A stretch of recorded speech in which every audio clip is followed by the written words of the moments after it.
सब लोग अपने को काइंडली म्यूट करेंगे। ओम अज्ञानतिमिरान्धस्य ज्ञानाञ्जनशलाकया चक्षुरुन्मीलितं येन तस्मै श्रीगुरुवे नमः। श्रीचैतन्यमनोभीष्टं स्थापितं येन भूतले स्वयंरूप कदा मह्यं ददाति स्वपदान्तिकं।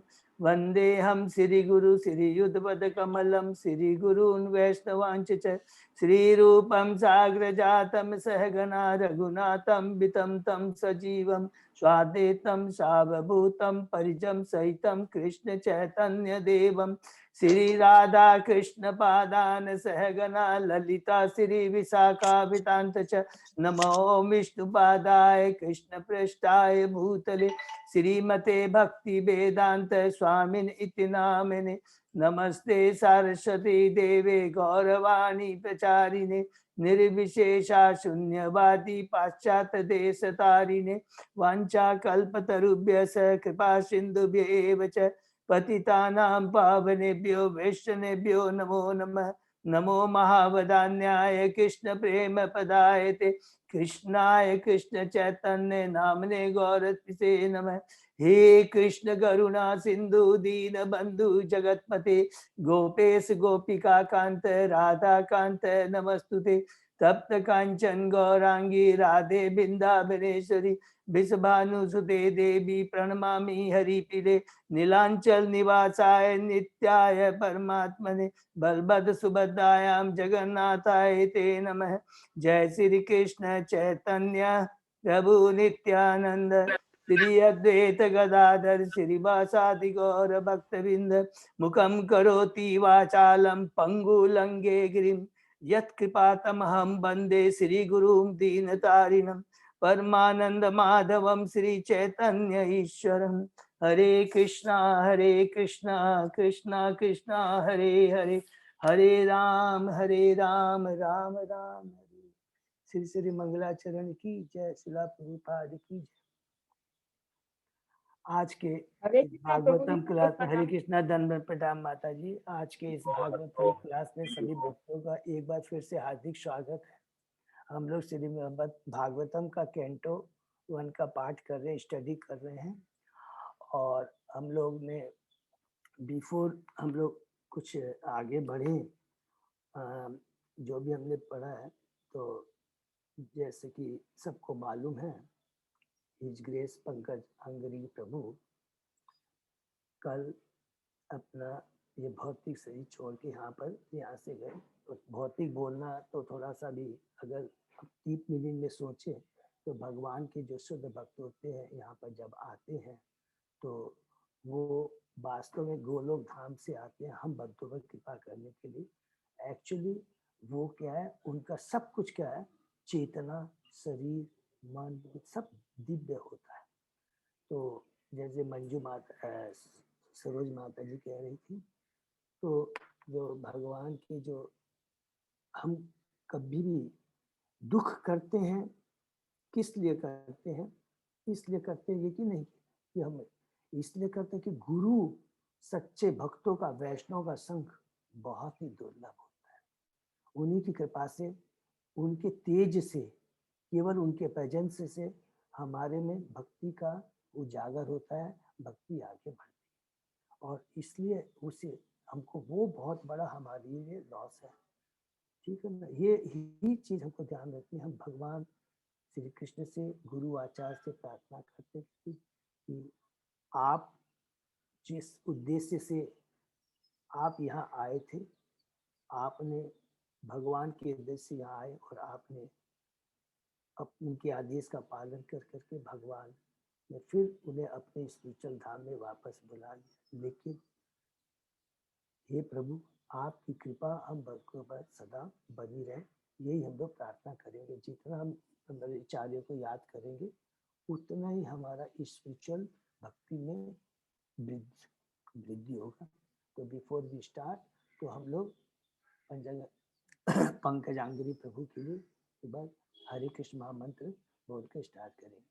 हरे कृष्णा कृष्ण कृष्ण हरे हरे हरे हरे राम राम राम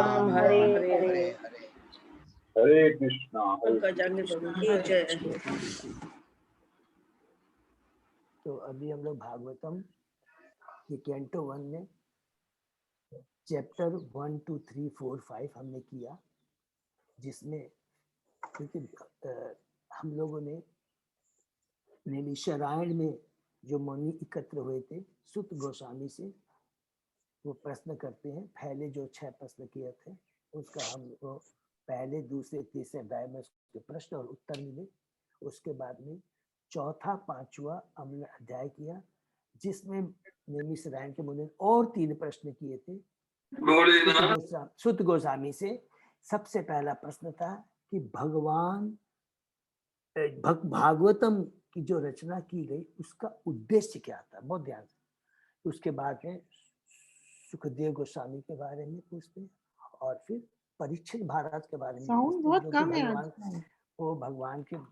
हरे कृष्णा अजय प्रभु, साउंड कम है थोड़ा सा कम प्रभु जी, थोड़ा सा फ्लो में बोलिएगा तो ठीक रहेगा, हमको लग रहा है हो जाएगा। ठीक है, हाँ प्रभु जी, थैंक यू माता, सॉरी फॉर करेक्टिंग मी। तो 3 प्रश्न जो करते हैं, पहला प्रश्न ये करते हैं कि भागवतम जो व्यास देव जी ने रचना की इसका इतिहास क्या है। दूसरा हमें सुखदेव गोस्वामी जो परम वक्ता है, भगवान के शुद्ध भक्त, उनके बारे में बताइए। और तीसरा परीक्षित महाराज जो श्रोता है, जो भगवान के शुद्ध भक्त है, उनके जन्म, उनके कर्म और उनकी मृत्यु जो कि तीनों ही बहुत ही दिव्य है, आश्चर्य, उसके बारे में बताइए। तो सर पहला जो क्वेश्चन था कि भागवतम का इतिहास क्या है, उसके बारे में व्यास देव जी ने जो रचनाएं की थी वो उनसे प्रसन्न नहीं थे, बहुत संतुष्ट नहीं थे। उनकी चिंता को देख कर करके स्वयं उनके गुरु नारद जी उनके पास में आते हैं और उनको बताते हैं कि तुम्हारे दुख का कारण, तुम्हारे आत्मतुष्टि न होने का कारण क्या है। वो पूरा बहुत डिटेल में इस पर जो बताते हैं, भक्ति के बारे में बताते हैं कि वास्तव में भक्ति ही मनुष्य के जीवन का लक्ष्य है, भक्ति ही हमारा वास्तविक आत्मा का भोजन है।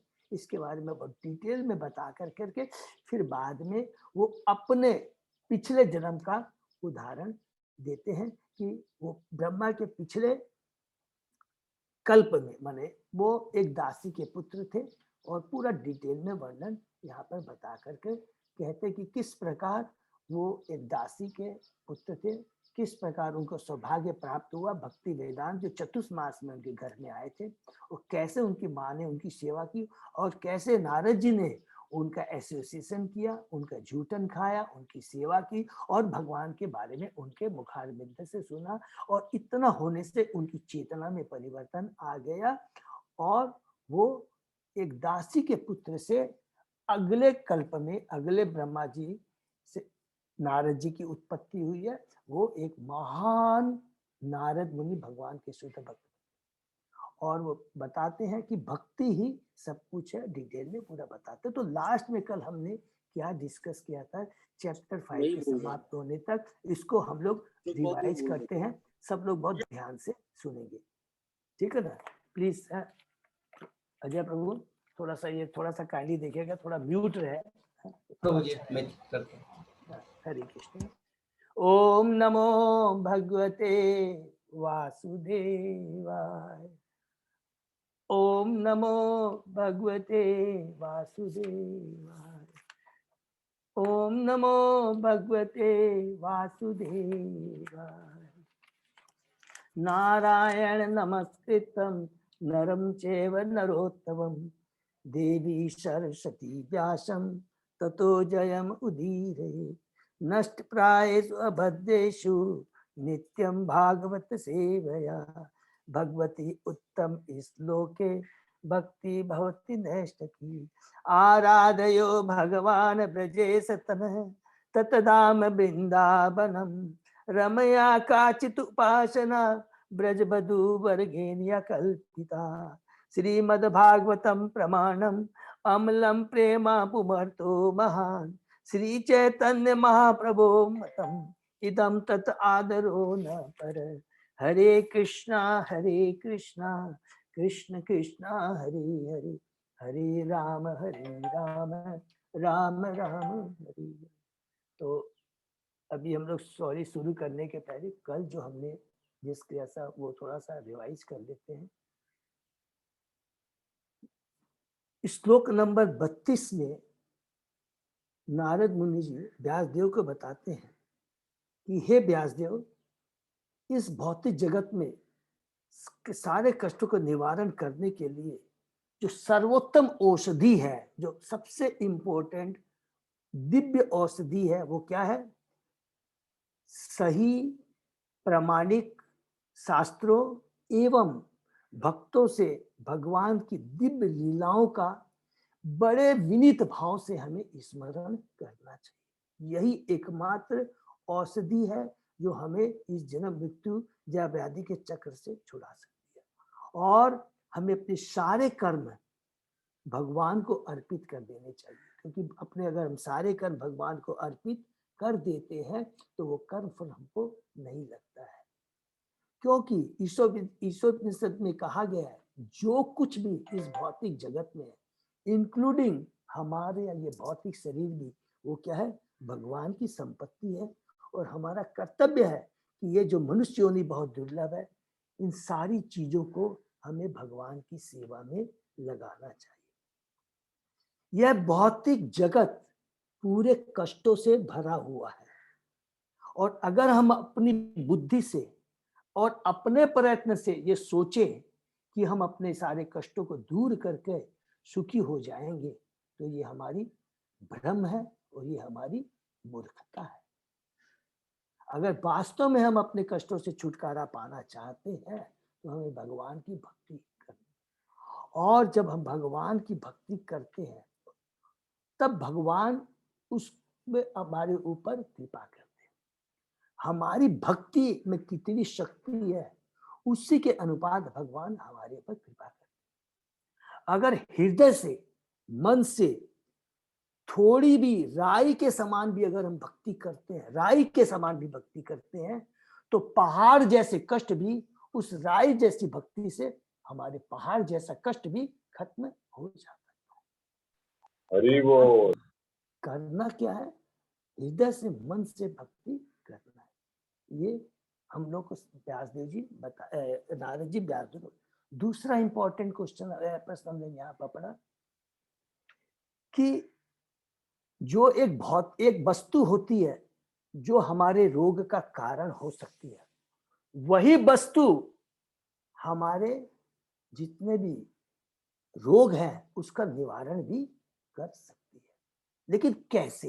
ये बहुत सुंदर एग्जाम्पल शुद्ध गोस्वामी जी देते हैं कि जैसे दही होती है या दूध होता है, कई भी बार दूध पीने से पेट में क्या होता है, कुछ प्रॉब्लम हो सकती है। अगर वही दूध को दही में कन्वर्ट कर दिया जाता है और उसमें थोड़ी बहुत कोई दवा मिला दी जाती है, तो वही दही हमारे पेट का जो दर्द है, जो कष्ट है, उसको दूर कर सकती है। तो यहाँ पर बोलने का मतलब क्या है कि ये इस भौतिक जगत के अंदर में जो भी हम भौतिक कार्य करते हैं, भौतिक चीजों को यूज करते हैं, अगर उन चीजों को आध्यात्मिक बना दिया जाए तो वही भौतिक चीज जो हमारे बंधन का कारण होता है, और अगर उसको आध्यात्मिक बना दिया जाए तो वही हमारे भवबंधन से मुक्त होने का कारण बन जाता है। अर्थात जो भी भगवान की ये भौतिक चीजें, उसको हमको नकारना नहीं है, उसको रिजेक्ट नहीं करना है, उसको क्या करना है? स्पिरिचुअलाइज करना है। स्पिरिचुअलाइज का मतलब उसको आध्यात्मिक बनाना है। और उसको आध्यात्मिक का बनाने का मतलब क्या हुआ? उन सारी भौतिक चीजों को जो हम अपनी इंद्रिय तृप्ति के लिए सोच रहे हैं, अगर वो भगवान की तुष्टि के लिए अगर हम उसको यूज करते हैं तो वो भौतिक न रह के आध्यात्मिक हो जाती है और हमारे सारे कष्टों को दूर कर सकती है। उदाहरण दिया गया है लोहा का। अगर लोहा को ऐसे यूज करेंगे भौतिक रूप से, अगर उसको तपा दिया जाता है, वो तपा दिया जाता है, तब उस लोहे की अग्नि काम करती है। माने वही भक्ति रूपी अग्नि हमारे सारे दर्द, हमारे सारे कर्म को जलाकर नष्ट कर देती है। ये बहुत इंपॉर्टेंट बात यहाँ पर हमको बताया गया। इसके बाद में नारद जी बताते हैं कि अगर हम सारे कर्मों को बहुत ध्यान से सुनेंगे, भगवान की सेवा के लिए लगा देते, सारी चीजें भगवान की सेवा में लगा देते हैं, उसके बाद कभी भी हमारे भौतिक कर्म दोबारा उत्पन्न नहीं होते हैं। कि भक्ति में वो शक्ति होती है जो हमारे पापों को खाली नष्ट नहीं करती है, हमारे पाप करने की प्रवृत्ति को भी नष्ट कर देती है। तो अगर सही हम भक्ति करते हैं तो फिर एक दोबारा हमारे भौतिक कर्म इकट्ठे नहीं होंगे, बल्कि धीरे धीरे वो कर्म हमें आध्यात्मिक पथ की ओर ले जाएंगे और धीरे धीरे एक समय आएगा कि हम भगवान के धाम जाकर के उनके चरणों की सेवा करने का सौभाग्य प्राप्त करेंगे। हरि बोल, हरि बोल। उसके बाद में नारद जी बताते हैं व्यासदेव को, हे व्यासदेव तुम याद रखना, भक्ति स्वतंत्र है। भक्ति क्या है? स्वतंत्र है। वो कोई कर्म और ज्ञान के ऊपर निर्भर नहीं है, बल्कि ज्ञान और कर्म क्या है? भक्ति के अंदर इंक्लूड रहते हैं। जब हम अपने शुद्ध कर्म करते हैं, भगवान की भक्ति करते हैं, तो कर्म करते करते करते हमारे हृदय का प्यूरिफिकेशन हो जाता है, और जब हृदय का प्यूरिफिकेशन हो जाता है तो ज्ञान हमें स्वतः ही प्राप्त हो जाता है। अर्थात भक्ति अगर करते हो और वो कर्म अगर भगवान के लिए करते हो तो स्वतः ही ज्ञान अपने आप आ जाता। अलग से कोई आपको दूसरे कर्म करने की दरकार नहीं है और अलग से कोई ज्ञान प्राप्त करने की दरकार नहीं है। उसके उल्टे अगर हम कोई कर्म करते हैं और ज्ञान प्राप्त करने की चेष्टा करते हैं लेकिन उसमें भक्ति जुड़ी हुई नहीं है, तो वो कर्म और ज्ञान जो हमने प्राप्त किया है वो हमें वो बंधन से छुटकारा नहीं दिला सकती। ये सारी चीजें बहुत इंपॉर्टेंट है, इसलिए खाली भक्ति करनी है। अगर हम भक्ति करते हैं तो स्वतः ही हमें ज्ञान प्राप्त हो जाता है, जीवन का लक्ष्य क्या वो मालूम पड़ जाता है, और उसके हम कार्य करते हुए हम अपने चरम लक्ष्य की प्राप्ति कर सकते हैं। तो ये हमने डिस्कस किया था, स्टडी किया जाता है, और इसी के बाद 5वां अध्याय की समाप्ति होती है और 6ठे अध्याय में आज हम लोग स्टडी करेंगे। तो यहाँ पर लास्ट में व्यास देव जी को पूरा भक्ति के बारे में ज्ञान दिया, अपना उदाहरण देकर के बताया कि कैसे वो भक्ति में आगे बढ़ पाए और भक्ति करके भगवान की भक्ति करके उन्होंने क्या प्राप्त किया। तो ये सब सुनने के बाद में जो नैमिषारण्य के जो मुनि वहां बैठे हुए थे, तो उनकी, क्योंकि जब एक बार शुद्ध भक्त से सुनते हैं तो सुनने की और उत्कंठा बढ़ती चली जाती है, बोर नहीं होते हैं। जैसे कि हम बड़े शास्त्र पढ़ लेते हैं, उपन्यास कोई पढ़ता है, कोई अच्छे से अच्छी फिल्म देख लेता है, अच्छे से अच्छे गाने सुनाते हैं, तो ये सारी भौतिक गारंटी है, एक बार 2 बार 3 बार उसके बाद आप बोर हो जाएंगे, स्वतः ही मुंह से निकल जाता है, अरे ये तो हमने बहुत बार सुन लिया, अरे ये हमने बहुत बार पढ़ लिया। लेकिन भक्ति में ऐसा नहीं है। दिव्य शास्त्रों में भगवान के मुखारविंद से, भगवान के भक्तों के मुख से सुनने में ये चीजें नहीं आती, बल्कि जितना और उनसे सुनते हैं सुनने की इच्छा और बढ़ती चली जाती। तो उसी समय जो नैमिषारण्य के जो मुनि थे वो नारद मुनि से पूछते हैं कि हे नारद मुनि, आपने जो भगवान की भक्ति की, भगवत की भक्ति करने के बाद में जो आपने हुआ, आपके आगे क्या हुआ? माने जब वो जो चतुर्मास में जो मुनि लोग आए थे, उन्होंने, आपने उनकी भक्ति की, उनकी सेवा की, उनका उच्छिष्ट खाया, उनसे भगवान के बारे में सुना, ठीक है। और जब वो चले गए, जब वो चतुर्मास खत्म होने के बाद वो स्थान को छोड़कर चले गए, तब क्या हुआ? उसका वर्णन हम अध्याय 6 में पढ़ेंगे, ठीक है ना?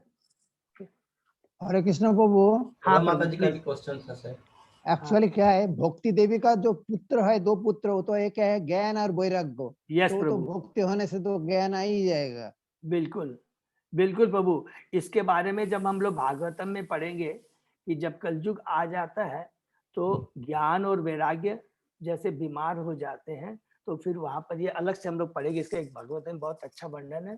तब उनको जो भक्ति है, देवी को कहा कि भगवान की जब तुम शुद्ध भक्ति करोगे तो भगवान की जब भक्ति लीला में सुनेंगे तो स्वतः ही ज्ञान वैराग्य क्या है, जी जाएंगे, माने स्वतः ही वो आ जाएगी। बिल्कुल आपने सही कहा प्रभु, ये बहुत सुंदर, इसका एक अलग से चैप्टर है भागवतम में, उसका हम अलग से वर्णन करेंगे। ठीक है ना केसी पंडित? तो केसी पंडित प्रभु ने बताया कि ज्ञान और वैराग्य भक्ति के क्या है, पुत्र है। हरि बोल। हाँ हरे हरे कृष्णा बाबू जी। हाँ हाँ प्रभा माता इसका मीनिंग क्या होता है? सर्व खलिबंदम ब्रह्म। ये 33 नंबर श्लोक के लास्ट लाइन में। हाँ 33 लास्ट में ना। हाँ लास्ट लाइन, सर्व खलिबंदम ब्रह्म, 33 नंबर श्लोक।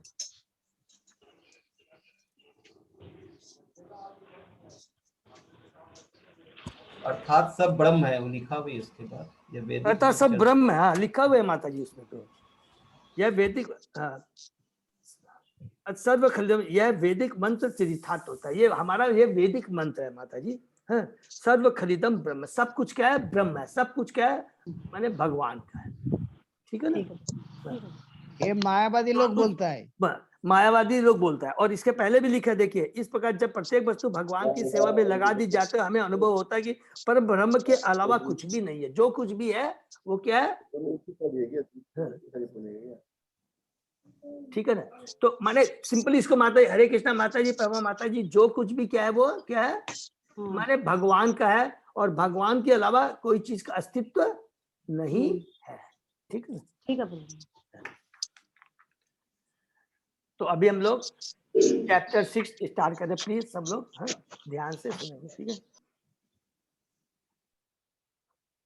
सुतवाच एवं निशम्य भगवान देवर्षे जन्म कर्म च भूय प्रपक्ष तम ब्रह्मन व्यास सत्यवती सुतः।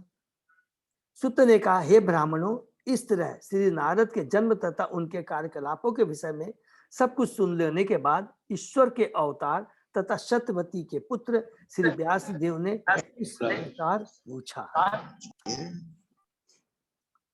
व्यासदेव नारद जी की सिद्धि के विषय में आगे भी जानने की इच्छा। तो यहाँ पर क्या है कि जो व्यासदेव जी हैं वो किससे पूछ रहे हैं, नारद मुनि से पूछ रहे हैं कि जब वो वेदांत मुनि जब छोड़ के चले गए, वेदांत भक्ति वेदांत आचार्य, उसके बाद आपने क्या किया। ठीक है ना? तो सुत ने कहा, अब सुत गोस्वामी जी माने बहुत ध्यान से यहाँ सुनेंगे कि नारद जी ने क्या पूछा, सॉरी व्यासदेव जी ने, ठीक है, नारद जी से पूछा। ठीक है ना? वो बात सुत गोस्वामी जी बता रहे हैं नेमिषारण्य के मुनियों को। ठीक है ना? सुत ने कहा, हे ब्राह्मणों, इस तरह से नारद के जन्म तथा उनके कार्यकलापों के विषय में सब कुछ सुन लेने के बाद ईश्वर के अवतार तथा सरस्वती के पुत्र श्री व्यासदेव ने इस प्रकार पूछा। व्यासदेव नारद जी की सिद्धि के विषय में आगे भी जानने के इच्छुक थे, अतः उन्होंने और अधिक जानना चाहा। ठीक है। इस अध्याय में नारद जी बताएंगे कि जब वे भगवान के विरह भाव में लीन थे और अत्यंत कष्ट का अनुभव कर रहे थे, तो भगवान ने किस प्रकार उन्हें थोड़ी देर के लिए दर्शन दिया। यहाँ पर प्रभुपाद जी बताते हैं तात्पर्य के अंत में कि जब चतुष कुमार चले गए वहां, सॉरी वो जो वेदांत थे, भक्ति वेदांत, जो वहां पे आए थे आचार्य मुनि लोग, साधु लोग जब चले गए, और उस समय नारद जी ने क्या किया और किस, उनको थोड़ा सा क्या होता था, कष्ट का अनुभव हो रहा था। किसके विरह में, भगवान के। बहुत सुंदर वर्णन यहाँ डिटेल में हम लोग पूछेंगे, जो प्रभुपाद जी ने यहाँ तात्पर्य में थोड़ा सा हम लोगों को हिंट दे दिया है। ठीक है, नेक्स्ट। व्यास वाच विजुपी विप्रवसिते विज्ञान आदृष्ट भी तव वर्तमान वैसी आद्य ततः किम अकरोत भवान। श्री व्यासदेव ने नारद जी से कहा, आपने उन महामुनियों के चले जाने पर क्या किया जिन्होंने आपके इस जन्म के प्रारंभ होने से पूर्व आपको दिव्य वैज्ञानिक ज्ञान प्रदान किया था। ठीक है, नेक्स्ट। स्वयंभू कया वृत्तिया वर्तितं ते परम वय कथम च इदम उदस्राक्षी काले प्राप्ते कलेवरम। हे ब्रह्मा के पुत्र, आपने दीक्षा लेने के बाद किस प्रकार जीवन बिताया और यथा समय अपने पुराने शरीर को त्याग कर आपने यह शरीर कैसे प्राप्त किया। नेक्स्ट, प्राक कल्प विषयाम एताम स्मृतम ते मुनि सततम न ही एष व्यवधात काल ईश सर्व निराकृति। हे महामुनि, समय आने पर काल हर वस्तु का संहार कर देता है, अतः यह कैसे संभव हुआ है कि यह विषय जो ब्रह्मा के इस दिन के पूर्व घटित हो चुका अब भी आपकी स्मृति में काल द्वारा अप्रभावित जैसे का तैसा बना हुआ है। अरे बोल, तो कितना सुंदर यहाँ पर पूछते हैं नारद मुनि से है व्यासदेव जी। तो तात्पर्य थोड़ा इसका पढ़ लेते हैं। जिस प्रकार भौतिक शरीर के विनाश के बाद भी आत्मा नष्ट नहीं होती, उसी तरह आध्यात्मिक चेतना भी नष्ट नहीं होती। श्री नारद ने पूर्व कल्प में जब उन्हें यह शरीर प्राप्त था तभी यह आध्यात्मिक चेतना विकसित कर ली। भौतिक शरीर की चिंता का अर्थ है भौतिक शरीर द्वारा अभिव्यक्ति की गई आध्यात्मिक चेतना। यह चेतना निकृष्ट, विनाशशील तथा विकृत होती है, लेकिन आध्यात्मिक स्तर पर अति मानस की परा चेतना आत्मा के समान होता है, वो कभी विनष्ट नहीं होती। हम लोग इसका बहुत सारे एग्जाम्पल हमको मिलेंगे भागवत। श्री नारद वाच भिक्षुभि विप्र वसिते विज्ञान आदिष्ट भी मम वर्तमान वैसी आद्य तत् एतत् अकारशम। हरि बोल। नारद ने कहा, जिन ऋषियों ने मुझे अध्यात्म का व्यवहारिक ज्ञान प्रदान किया था वे अन्य स्थानों को चले गए और मुझे इस प्रकार से अपना जीवन बिताना पड़ा। एक आत्मजा में जननी योषित मूढ़ा च किंकरी मई आत्मजे अनन्यगतो चक्रे स्नेह अनुबंधनम। मैं अपनी माता का एकलौता पुत्र था। वह न केवल भोली भाली स्त्री थी अपितु दासी भी थी। चूंकि मैं उनकी एकमात्र संतान था, अतः उसकी रक्षा का कोई अन्य साधन न था। अतः उसने मुझे अपने स्नेह पास में बांध रखा था। सा अस्वतंत्रता न कल्पा आश्रित योग क्षेम मम इच्छति ईशस्य ही वशे लोक योषा दारुमयी यथा। वह मेरा लालन पालन अच्छी तरह करना चाहती थी, लेकिन पराश्रित होने के कारण वह मेरे लिए कुछ भी नहीं कर पाती थी। यह संसार परमेश्वर के पूर्ण नियंत्रण में, अतः प्रत्येक व्यक्ति कठपुतली नचाने वाले के हाथ में काठ की गुड़िया के समान है। कितना पावरफुल यहाँ पर नारद मुनि कहते हैं कि मेरी माँ भौतिक दृष्टि से ध्यान से सुनिए पराश्रित थी, इसलिए वो कुछ नहीं कर पाती थी। भौतिक दृष्टि से हम सब क्या है, पराश्रित है। हम भौतिक दृष्टि हम कभी सोचते हैं कि नहीं मैं स्वतंत्र हूं और मैं अपने पूरी मेहनत से, अपने ज्ञान से, अपने धन से मैं जो कुछ भी प्राप्त कर सकता हूँ, प्राप्त करने की इच्छा है वो मैं प्राप्त कर सकता हूँ। ये हमारी क्या है, अज्ञानता है और मूर्खता है। क्या है, एक है अज्ञानता और मूर्खता। अज्ञानता क्यों है कि ये भौतिक जगत दुखालय है, हम 3 गुणों से बंधे हुए हैं, माया, तो ये अज्ञानता है। और मूर्खता क्या है कि मैं अपने कर्म से, अपनी मेहनत से मैं इस भौतिक जगत से छुटकारा पा लूंगा या जो मेरी इच्छा है मैं प्राप्त कर लूंगा, ये हमारी मूर्खता है। यह संसार परमेश्वर के पूर्ण नियंत्रण में, ये संसार क्या है, भगवान के पूर्ण नियंत्रण में। अतः प्रत्येक व्यक्ति कठपुतली नचाने वाले के हाथ में काठ की गुड़िया के समान, और हम सब लोग क्या है, वो भगवान की जो बहिरंगा शक्ति है, जिसको माया देवी कहते हैं, भगवान के निर्देशन में वो कार्य करती है। और इस भौतिक जगत के जो 3 गुण है उसे हम बंधे हुए हैं और वे हमें कठपुतली की तरह नचाते रहते हैं। और हमारा कर्तव्य क्या है और वास्तविक ज्ञान क्या है कि इस वास्तविक ज्ञान को प्राप्त कर करके कि किस प्रकार की ये ज्ञान क्या है, ये भौतिक जगत दुखालय है, हम शरीर नहीं, हम आत्मा है, हम भगवान के अंश है। ये भौतिक जगत से किस प्रकार छुटकारा पाया जा सकता है, उसके लिए हमें प्रयत्न करना है। यही वास्तविक ज्ञान है। और उस ज्ञान को प्राप्त कर करके इस कष्ट को निवारा कैसे किया जाता है, उस प्रोसेस को, उस विधि को समझ कर करके दैट इज अविधेय। अभी समझ कर अगर हम कार्य करते हैं तो हम अपने जीवन के लक्ष्य की प्राप्ति कर सकते हैं। तो मुझे पराश्रित का एक्चुअल मीनिंग क्या हुआ? Dependent, dependent.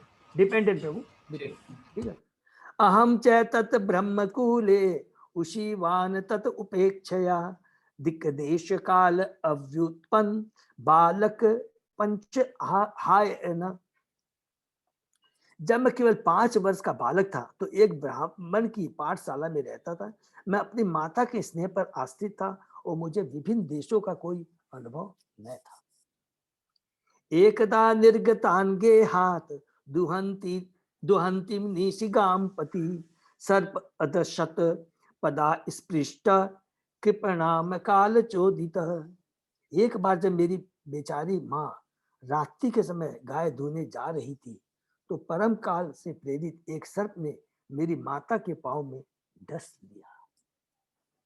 तात्पर्य, एक सत्यनिष्ठ आत्मा को ईश्वर के पास खींचने की यह विधि है। बेचारा बालक अपनी स्नेहमयी माता की देखभाल में रह रहा था तो भी उसकी माता को परम इच्छा के फलस्वरूप इस संसार से उठा लिया गया, जिससे वह बालक पूर्णतः भगवान की कृपा पर आश्रित हो जाए।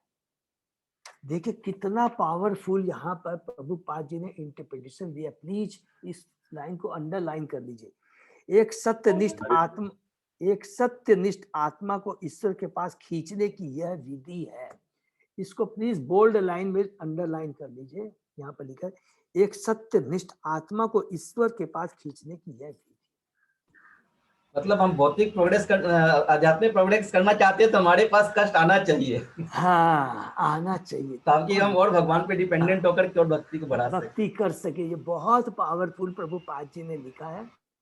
2 चीज यहाँ पर लिखा है, सब लोग ध्यान से सुनिए कि यहाँ पर नारद जी हम भक्तों की आंख, भौतिक आंखों को, माने जो हमारी जो दिव्य दृष्टि, हमारी जो भौतिक दृष्टि है उसको दिव्य बनाने के लिए, हमारी दिव्य दृष्टि प्रदान करने की, आंखें खोलने के, यहाँ पर क्या बोलता था सबसे, कितना जोरों से वर्णन किया कि मेरी माँ बेचारी अकेली थी, वो पराश्रित थी, वो दासी थी और मैं, मेरे ऊपर पूर्ण आश्रित थी, मेरे अलावा उसका कोई नहीं था। और एक दिन जब वो गाय दूने जा रही थी तो सांप ने उसको डस लिया और उसकी मृत्यु। तो सबसे पहली शिक्षा हमको यहां मिलती है।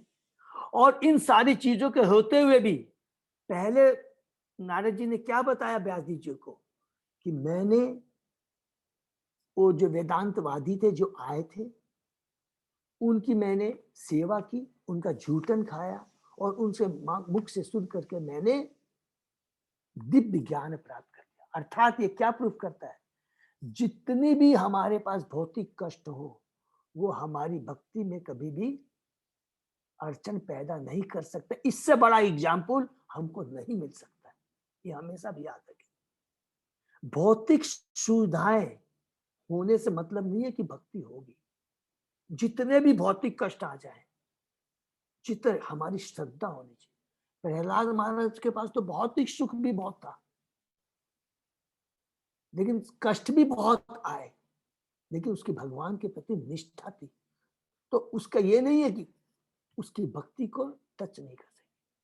तो हमेशा क्या है, जब भी कोई भौतिक कष्ट आते हैं ये हमारे प्यूरिफिकेशन के लिए होता है, बल्कि इट इज एन इंडिकेशन कि हम लोग को अब भक्ति करनी है। ये हमेशा याद है। और डीपली अगर हम सोचते हैं, अगर हमारे पास बहुत ज्यादा भौतिक सुख होता है और बड़ा भौतिक परिवार होता है, पोता पोती रहते, अगर उसमें अटैचमेंट होता है और हमारे पास भक्ति नहीं है तो वो और हमारे ज्यादा बंधन का कारण बनता है। तो यहाँ पर एक समझने की बात है कि एक तरफ जब यहाँ पर नारद जी कहते हैं तो इसका मतलब 2 चीज को ध्यान में रखना है कि कई बार सोचते हैं कि यार इतनी भक्ति तुम क्या किए हो, तुम्हारी मदर एक्सपायर कर गई है, वो तुम्हारे पे बेचारी इतनी भक्ति की थी, इतनी वेदांतियों की सेवा भी किया था, सब कुछ किया, उसके बाद में सांप ने उसको काट लिया और उसकी मृत्यु हो गई। और दूसरा, नारद जी सोच सकते थे कि अब तो मैं माँ के ऊपर ही निर्भर था, माँ ही मेरा पालन करती थी और माँ भी मेरे पर निर्भर थी बेचारी, उसके सांप ने काट के मृत्यु हो गई, अब मेरा क्या होगा। दोनों बातें तो हमेशा याद रखेंगे कि जो भगवान की भक्ति करता है, जो भगवान की जो भक्ति करता है, धीरे धीरे भक्ति करने से उसमें मैच्योरिटी आ जाती है। मैच्योरिटी का मतलब क्या होता है कि उसमें इतनी मैच्योरिटी आ जाती है कि उसको पूरा समझ में आ जाता है कि ये भौतिक जगत क्या है और वास्तव में हमको किसके ऊपर आश्रित होना चाहिए। ये भौतिक जगत दुखार है। ये नारद मुनि को उन भक्ति वेदांत मुनियों की कथा सुनकर कर करके समझ में आ गया था और उनकी चेतना में परिवर्तन आ गया। उसको ये समझ में आ गया था कि ये भौतिक जगत में जो मेरा संबंध है, उसके अपनी माँ के प्रति कितना अगाध प्रेम था, लेकिन ये जो प्रेम है, भौतिक जगत का जो प्रेम है, ये क्या है, नश्वर है। जिस प्रकार एक नदी में तिनके बहते जाते हैं, कभी तिनके मिलते हैं और नदी के प्रवाह से कभी बिछुड़ जाते हैं, उसी प्रकार इस भौतिक जगत के समुद्र में, नदी में समय के प्रभाव से लोग मिलते हैं और बिछुड़ जाते हैं। वास्तविक जो शाश्वत संबंध है वो हमारा भगवान के संग है, उसको प्राप्त करने का हमें प्रयत्न करना है। अर्थात भक्ति किसी आदमी को कठोर नहीं बनाती है, बल्कि उसको मैच्योर्ड बना देती है। नारद मुनि की मदर एक्सपायर कर गई, उन्होंने दुख व्यक्त नहीं किया, इसलिए नहीं कि वो कठोर दिल के बन गए थे, नहीं, उनको ज्ञान प्राप्त हो गया था कि ये जो मेरा संबंध था, मेरी माँ के प्रति था, ये भगवान ने बनाया था। शुद्ध भक्तों की कृपा मिलने से मेरा कल्याण हो गया और मेरी मदर, मेरी माता जिनको सांप ने काटा, उन पर कोई अन्याय नहीं हुआ। जब मेरे में इतना परिवर्तन आ गया, एक दासी पुत्र से मैं महान भक्त बन गया, तो अवश्य ही मेरी माता भी, जिसको सांप काटने से मृत्यु हो गई, उसका इस भौतिक जगत से छुटकारा हो गया। वो जन्म मृत्यु जरा बैठी के चक्र से छुटकर अवश्य उसको अगला जन्म एक ऐसे घर में मिला होगा जहां पर वो बिना किसी कष्ट के भक्ति कर सके। ये रियल दिव्य ज्ञान है, ये बहुत इंपॉर्टेंट चीज हमें समझना है। अर्थात भक्ति किसी जीव को कठोर नहीं बनाती है, उसके दिव्य ज्ञान को उजागर कर देती है। वास्तविक भौतिक जगत क्या है, आध्यात्मिक जगत क्या है, भगवान कौन है, भगवान से हमारा क्या संबंध है, ये हमको हमारे हृदय में प्रकाशित कर देती है और उसी के अनुसार हम आगे अपना जीवन यापन कर सकते हैं। ये बहुत इंपॉर्टेंट श्लोक है और ये प्रभुपाद। नेक्स्ट, तदा तत् अहम ईशस्य भक्तानाम सम अभिपसतः अनुग्रह मन्यमान प्रातिष्ठम दिशम उत्तराम। मैंने इसे भगवान की विशेष कृपा मानी, क्योंकि वे अपने भक्तों का भला चाहने वाले हैं, और इस प्रकार सोचता हुआ मैं उत्तर की ओर चल पड़ा, क्योंकि उनमें इतनी मैच्योरिटी आ गई थी। नारद जी ने ये नहीं सोचा कि मेरा क्या होगा, मेरी माँ का क्या होगा। इतने भक्ति वेदांतों की सेवा की, उसके बाद भी ऐसी मौत मिली।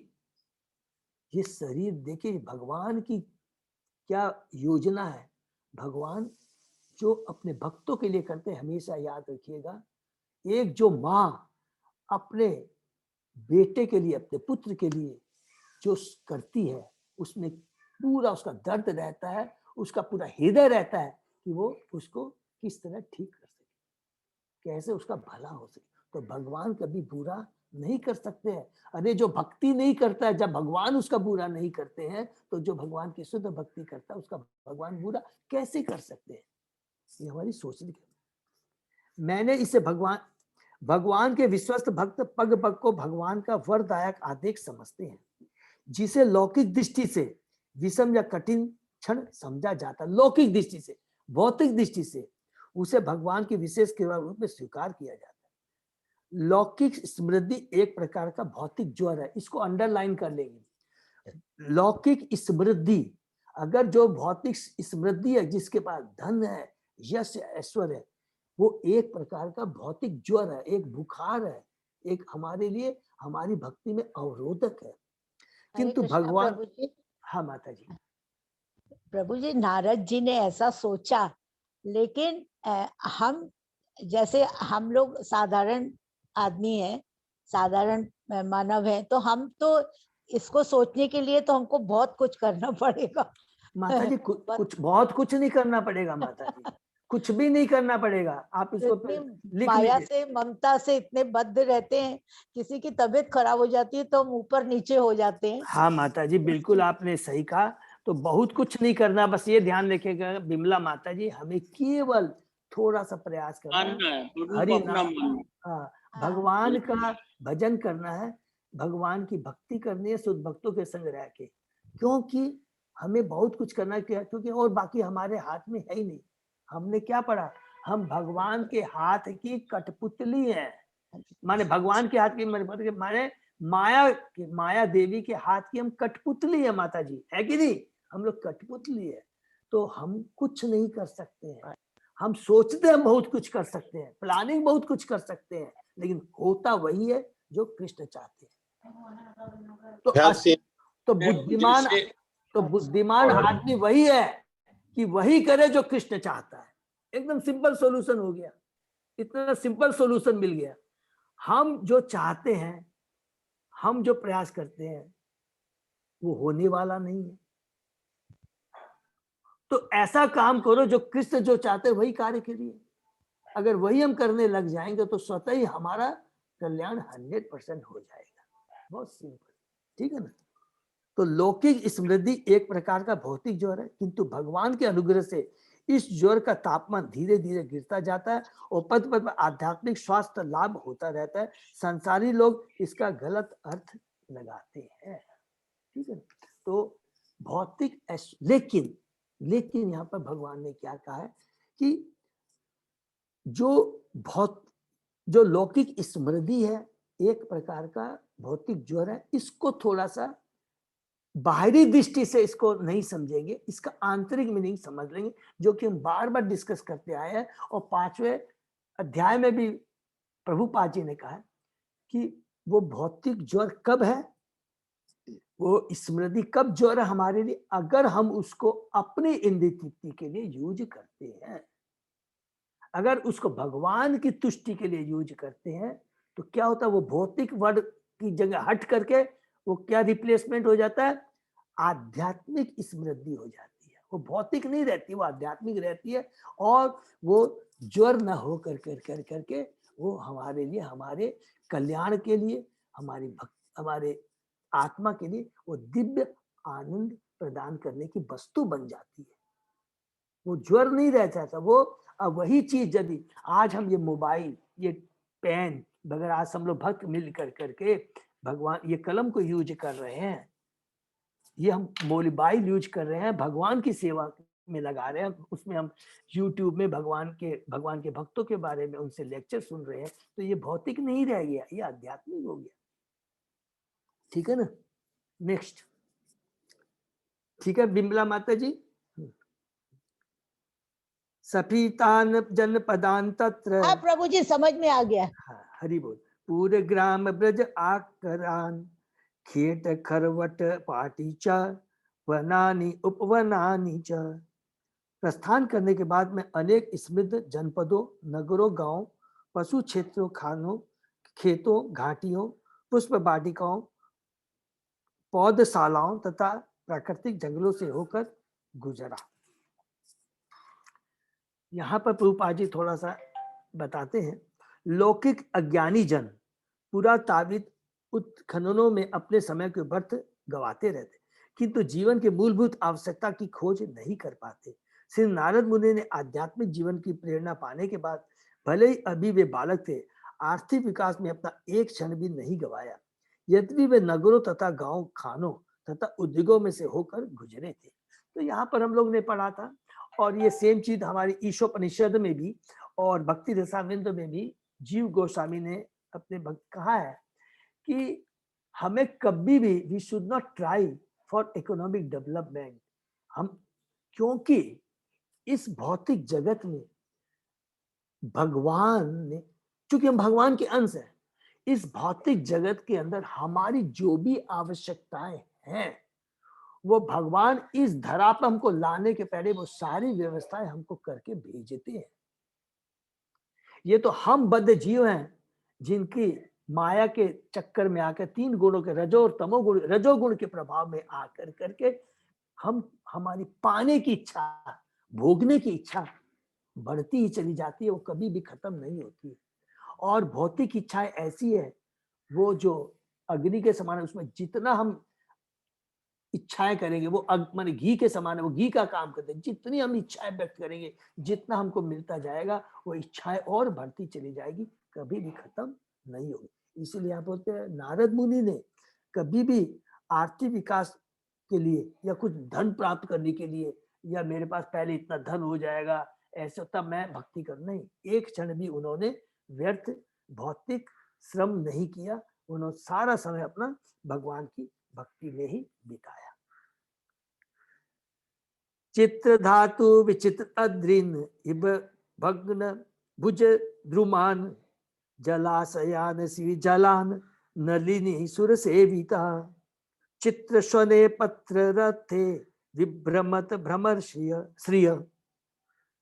मैं सोना चांदी तथा तांबे जैसे विविध खनिजों के आगरों से पूर्ण पर्वतों तथा सुंदर कमलों से पूर्ण जलाशयों से युक्त भूभागों को पार करता रहा, जो स्वर्ग के वासियों के उपयुक्त थे और मदाग्न भौरों तथा चहचहाते पक्षियों से सुशोभित थे।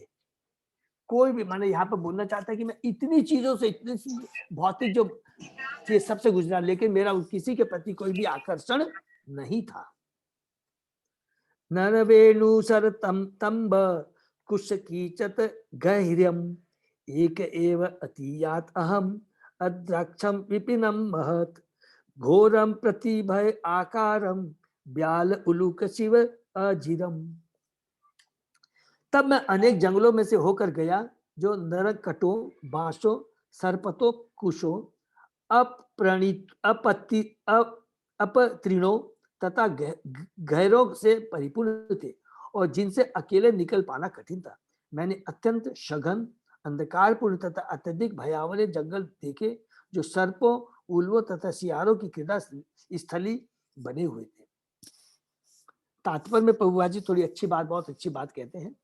किसी भी परिवार का चारक का यह कर्तव्य होता है कि वह समस्त जंगलों, पर्वतों, नगरों, ग्रामों आदि का विचरण करते हुए भगवान की सृष्टि की विविधता का अनुभव करे, ईश्वर के प्रति श्रद्धावान बने, मन में दृढ़ता लाए तथा लोगों को ईश्वर के संदेश से प्रकाशित करे।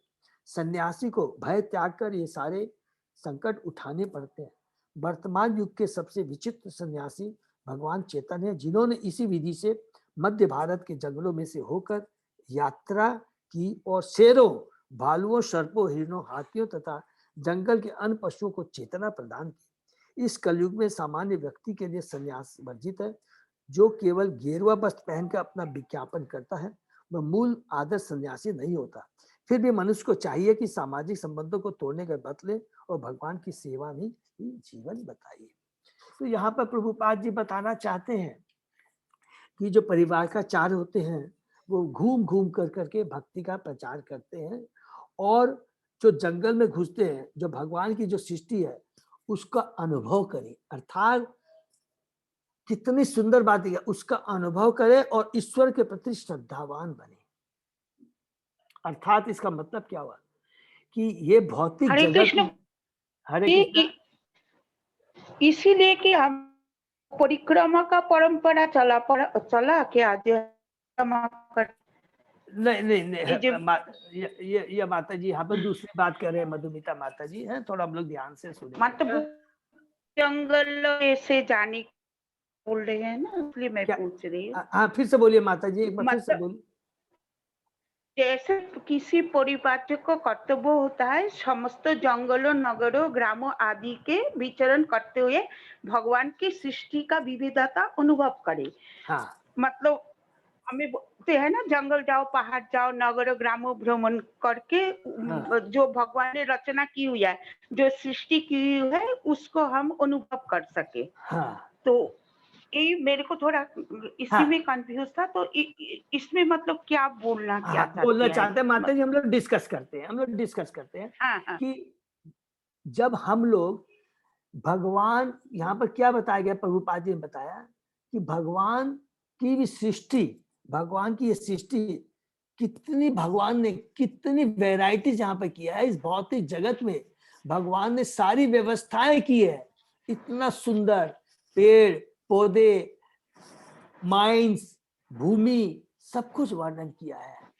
तो भगवान जब इस भौतिक जगत में हमको भेजते हैं, बहुत ध्यान से सुनेंगे, तो सारी व्यवस्थाएं की है और हमें किसी चीज की दरकार नहीं, नंबर 1।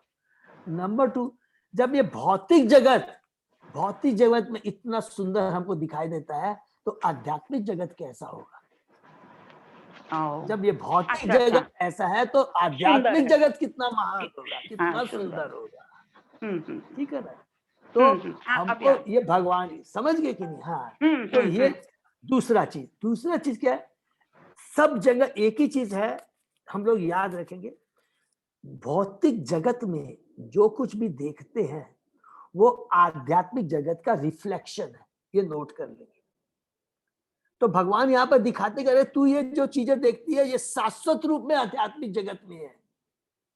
तो ये इस भौतिक जगत में तू क्यों फंसा हुआ है? इस भौतिक जगत में तुम क्यों फंसा हुआ है? ये सारी चीजें मेरी आध्यात्मिक जगत में शाश्वत रूप से है, और ये चीज तो टेम्परेरी है। आपने कोई भी एग्जाम्पल दे दीजिए, कोई भी चीज में, भौतिक जगत में कोई भी चीज हमने देखा, एक फूल को ले लीजिए, आज बहुत सुगंधी दे रहा है, बहुत सुंदर आपको लग रहा है, दूसरे दिन वो फूल की सुगंधी खत्म हो जाती है, वो सड़ जाता है। कोई भी एक हम ऐसा एग्जाम्पल बता दीजिए कि भौतिक जगत, ये सारी जो चीजें यहाँ पर है भौतिक जगत में हम देख रहे हैं, ये आध्यात्मिक जगत का रिफ्लेक्शन है। यह भगवत गीता में भी भगवान ने हमको बताया है। ठीक है मधुमिता माता जी? हाँ, ठीक है ना? मधुमिता माता जी का सर, प्रभु जी, शायद एक क्वेश्चन ऐसा भी लग रहा था सुन करके कि वो चाह रहे थे, जैसे अभी अपने लोग भी कहीं कभी होता है ना, पोड़ाम की परिक्रमा करना धाम सबका, तो उसका हाँ, भी ये हाँ। मीनिंग नहीं है कि कहीं जैसे अपने लोग सन्यासी नहीं, अपने तो ये मतलब उनकी तरफ फॉलो अप नहीं कर सकते, तो परिक्रमा करने से अपना भी अनुभव होता है कि कैसे मतलब कि ये सृष्टि बनी हुई है, तो इससे कहीं रिलेटेड है क्या अपना ये? अच्छा प्रभु, ये प्रभु उसके बारे में मैं जवाब देता हूँ मधुमिता माता जी, कि शास्त्रों में आचार्यों ने कहा है कि हम जो भी परिक्रमा, जो भी कुछ करते हैं, हमको तीर्थ स्थान क्या करते हैं, हमको 2 चीज का ध्यान रखना चाहिए। परिक्रमा हमेशा हमें शुद्ध भक्तों के संग में करनी चाहिए, पहला चीज ये है। और कौन से स्थानों की करनी चाहिए? मनुष्य योनि बहुत कम समय है अगर, और हमें उन स्थानों की परिक्रमा करनी चाहिए जो भगवान की जहाँ लीलाएं हुए हैं, और जहाँ पर आचार्यों ने आकर कर करके वहां पर ठहरे हैं और भगवान की लीलाओं का आपस में चर्चा की हुई, ये बताया गया। तो ये हम लोगों को, क्योंकि मनुष्य हमारे आज कभी भी हमारे आचार्य ने, और कभी भी हम लोग हमारे, कभी भी मधु माता जी हमारे सीनियर डिवोटीज है, गुरु महाराज है, कभी उन्होंने ये चीज नहीं कहा कि तुम जा करके कश्मीर की खूब सुंदरता को देखो, ये करो पूरा। उन्होंने हमेशा तो ये कहा है कि हमें भ्रमण करना चाहिए तीर्थ स्थानों का, और तीर्थ स्थानों में भ्रमण करने का भी उद्देश्य क्या बोला है, बहुत ध्यान से सुनेंगे। ये नहीं बोला कि देख क्या तीर्थ, बहुत और दूसरे स्थानों की तो बात छोड़ दीजिए, कहा गया तीर्थ स्थानों में जाना चाहिए। उसके लिए क्या करना चाहिए? 2 कंडीशन है। पहले तो सीनियर डिवोटीज भक्तों के संग जाना चाहिए, नंबर 1। दूसरा, तीर्थ स्थान में जाने का उद्देश्य क्या होना चाहिए? वहां पर जाकर के उस तीर्थ स्थान की क्या स्पिरिचुअल इंपॉर्टेंस है, उसका क्या आध्यात्मिक महत्व है, और वो चीज भी किससे सुननी चाहिए? भगवान के भक्तों के मुखारबिंद से ही सुननी चाहिए। ठीक, ये चीज है। और जहां तक है ये चीज बताए, चैतन्य महाप्रभु की जहां तक बात है, चैतन्य महाप्रभु ने भ्रमण किया, चैतन्य महाप्रभु का उद्देश्य क्या था कि इस भौतिक जगत में जितने भी लोग हैं उनका भौतिक जगत से छुटकारा पाना। उन्होंने भ्रमण कर करके कहा कि पूरे विश्व में पहले आचार और फिर प्रचार, पूरे विश्व में जाकर करके आज हमको जाकर करके आज हमारे जो गुरु महाराज ही जय पताका स्वामी गुरु, ये जो भ्रमण कर रहे हैं उनका उद्देश्य क्या होता है? उनका उद्देश्य होता है ये नगर नगर ग्राम ग्राम में जा करके सारे बद्ध जीवों को जो कि भौतिक कष्ट पा रहे हैं उनको आध्यात्मिक ज्ञान देना, भगवान से जोड़ना। अजय प्रभु, मधुमिता माता जी, आपको आर यू सेटिस्फाइड? प्रभु जी वो जो 84 कोस की परिक्रमा वगैरह होती है ना, शायद उसके विषय में बोल रहे हैं वो। क्या चीज?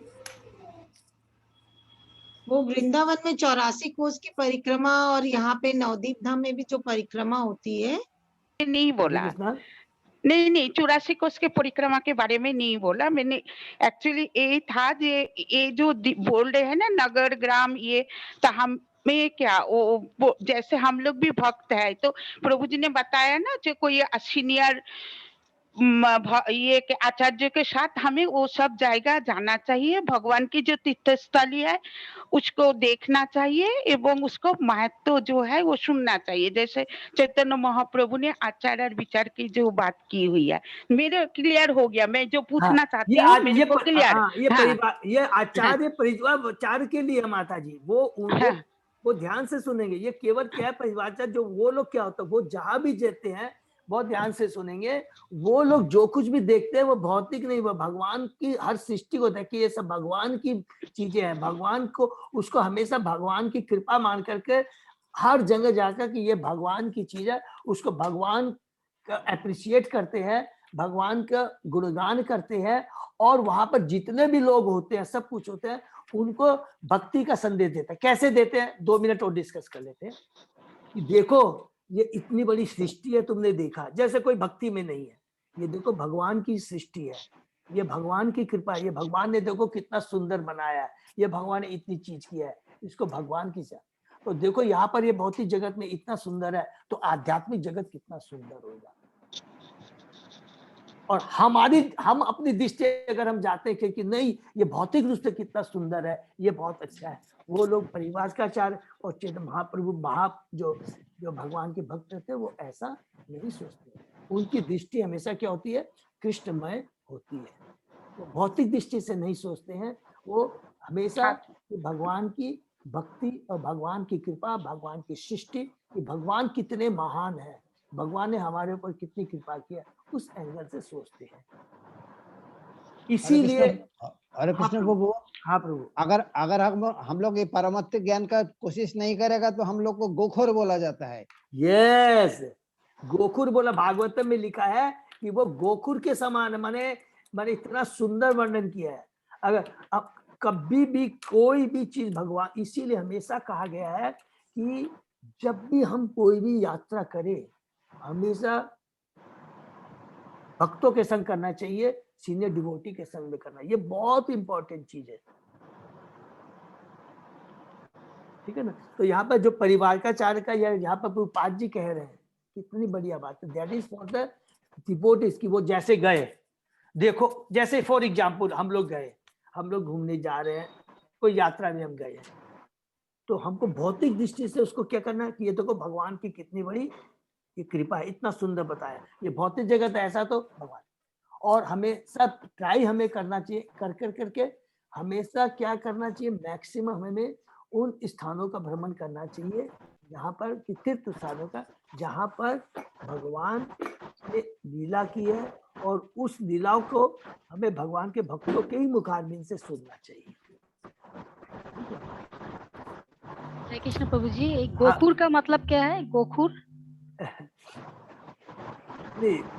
केसी पंडित प्रभु, एक्चुअली गाधा और वो प्रभु ऐसे नहीं, वो गोखोर मतलब हम लोग गदा ही बोलते हैं, गदा बोलते हैं। माने मैं बोलने का मतलब क्या है कि उसमें चीज लिखा है माता जी कि जो उसमें बहुत सुंदर है, किसी को याद है क्या? जो अपनी जन्मभूमि को अपना मानता है, जो तीर्थ स्थान को केवल तीर्थ स्थान मानता है और वहां पर जाकर करके भगवान के शुद्ध भक्तों के मुख से वहां की स्पिरिचुअल इंपॉर्टेंस के बारे में नहीं समझता है, तो वो गधे के समान है, वो गधा है। इस तरह का बहुत जैसे प्रभु जी आप हम लोग ने राधा कुंड में जैसे वो थोड़ा गंदा हो रखा है अभी, लेकिन उससे घृणा करते हैं बहुत जने की राधा कुंड इतना गंदा है, पानी इतना गंदा है, तो वो जैसे वो तो पवित्र है, वो आध्यात्मिक दृष्टि से तो पवित्र ही है।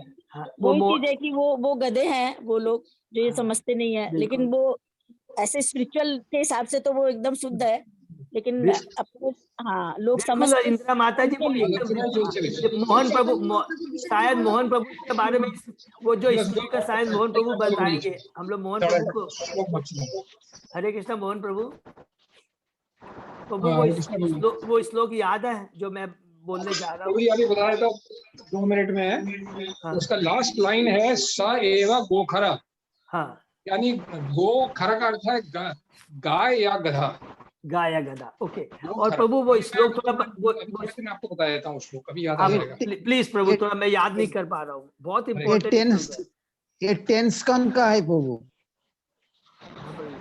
बहुत इंपॉर्टेंट श्लोक है, जब माता जी ने पूछा है तो उसे याद कर। तो समरी में हम लोग ये बोलते हैं, जब तक मोहन प्रभु हम लोग को बताते हैं कि मधुमिता माता जी बोलने का खाली समरी यही है कि हमको हर चीज भगवान की कितनी बड़ी कृपा है और उन सारी चीजों को कि इतनी सुंदर भगवान ने व्यवस्था की है, इतना सुंदर बताया, उसको हमको भगवान की सेवा, उसको देख करके भगवान को याद करना चाहिए। अरे नहीं ये इतना बढ़िया, अपने इंदित भगवान को ग्लोरीफाई करना चाहिए नंबर 1। और ये सारी चीजें हम लोग, ये भावना तभी आ सकती है जब हम भक्तों के बीच जाएंगे।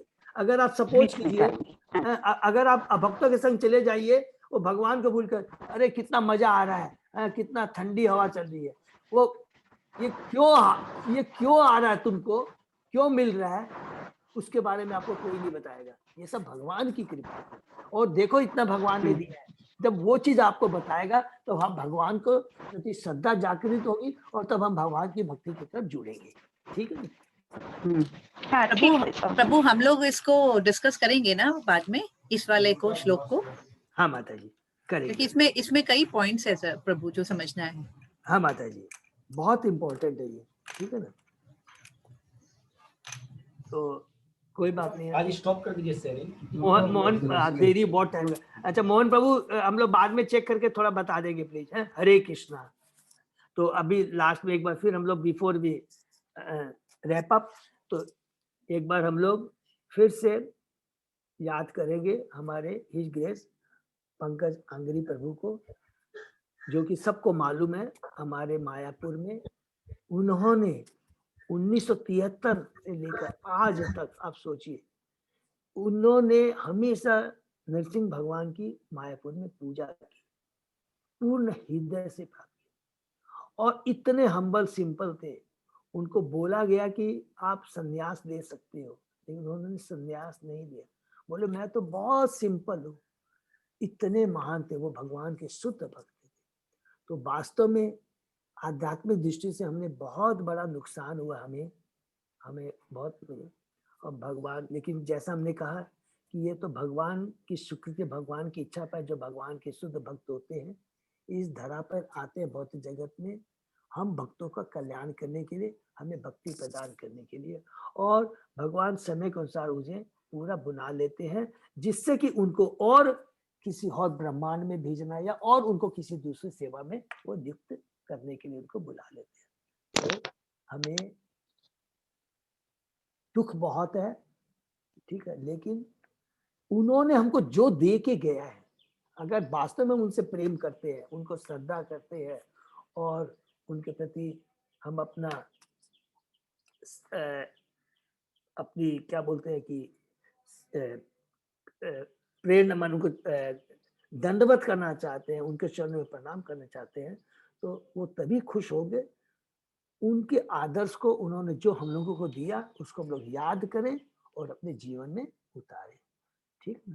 तो उनके लिए एक बार फिर से हम लोग हरे कृष्णा मंत्र का जप करके यहाँ समाप्त करेंगे। हरे कृष्णा हरे कृष्णा कृष्णा कृष्णा हरे हरे हरे राम राम हरे हरे। सारे भक्तों को एक बार बहुत बहुत मेरा सादर प्रणाम। फिर हम लोग कल में मिलते हैं, ठीक है ना। दंडवत प्रणाम प्रभु जी। दंडवत प्रणाम। हरे कृष्णा प्रभु जी, हरे दंडवत कृष्णा प्रणाम। हरे कृष्णा प्रभु जी, दंडवत हरे कृष्ण प्रभु जी, दंडवत प्रणाम। दंडवत प्रणाम। हरे कृष्णा प्रभु जी, दंडवत प्रणाम। इन भक्तों का बहुत बहुत धन्यवाद। तो आज का प्रोग्राम विराम देते हैं। हरे कृष्ण।